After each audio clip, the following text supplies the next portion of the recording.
move with Miami to get up there and get going about what may be happening with the San Francisco 49ers? You know, people, I think, are just under the assumption or believe that it's a foregone conclusion that they're going to take Mac Jones with that third pick of the draft. I'm told that's not the case at all. There are some things that they're looking at with Mac Jones that they're going to look into a little bit deeper that may concern them. I'm told right now it's about 50-50 Mac Jones or one of the two other quarterbacks. Listen, Justin Fields announced today he's going to have a second pro day. He's going to throw again on April 17th at Ohio State. That is a stroke of genius by Justin Fields and his people, because as we all know, when Alabama had the second pro day, San Francisco hierarchy went to his pro day at Alabama and missed the Justin Fields pro day. Fields is now going to have another shot to throw for the San Francisco 49ers. So the bottom line is this: people are automatically penning in Mac Jones to the San Francisco 49ers at 3. I'm told that's very premature at this point in time. A couple of things there. First of all, Mac Jones' real name is Michael McCorkle Jones. I mean, like, that's as Irish as it gets. There's no question about it.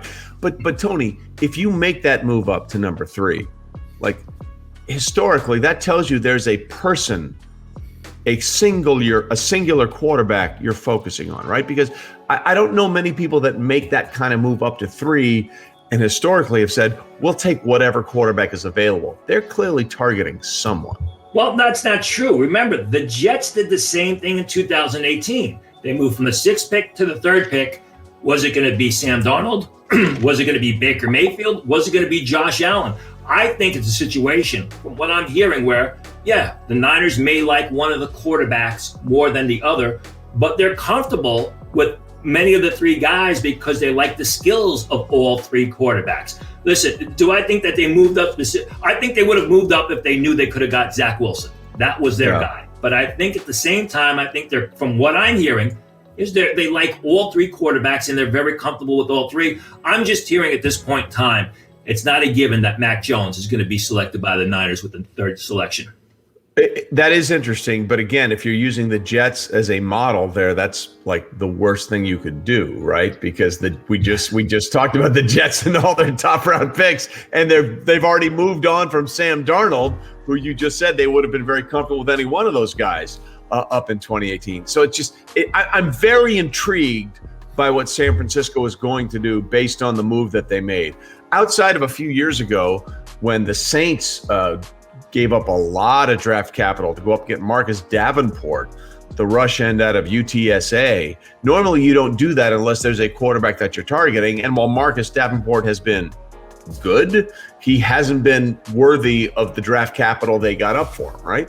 I believe this is incredible. You dropped really interesting information about what the San Francisco 49ers are now thinking about regarding the number 3 pick and Mac Jones. Just last week, I know we released an article on Pro Football Network that you were hearing from people that their gut was that Mac Jones was going to be the pick. So can you tell us what's changed that now Mac Jones is under a little bit more consideration than he may have been a week ago? Right. What I said last week was people I know said in their guts they thought Mac Jones was going to be the pick. What I'm saying this week, and I see it's blowing up on Twitter, I see all the comments. What I'm saying this week is people are telling me that they're hearing that you may want to take your foot off the throttle as far as Mac Jones is concerned. So from within the organization. So last week people were basically guessing or basically had a feeling. Now it's what they're hearing. Granted, as Trey has brought up, we still got 3 weeks. We still have another Justin Fields pro day. Still a lot to be determined.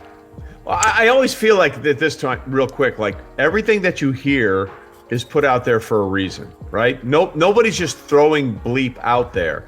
Everyone that's telling somebody something has an agenda. And the hard part is figuring out what that agenda is. I agree, but the thing is this is everybody wants the answers yesterday. And you know what? We still have time to see how this plays out. Remember, combine medicals are going on right now. So, there's still... That's such a great point, Tony, that's such a great point that has been lost with the combine and the rechecks. Like the medical, like for all the stuff we talk about with the 3-cone drill and the 40 times and the bench and all that kind of stuff, it's the medical and the medical recheck at the combine that really drive most of these things. And it's not even a recheck. This is not a recheck that's going on. Right. This is the combine medical exam. This is the one and only time that it's going to get done. So there's still a lot of boxes to be checked off and a lot of information to be filled out. And that was the big unknown this year was, how much information were teams going to be able to get? Granted, not on your first round picks, your second round picks, but would teams be blind on some of these players?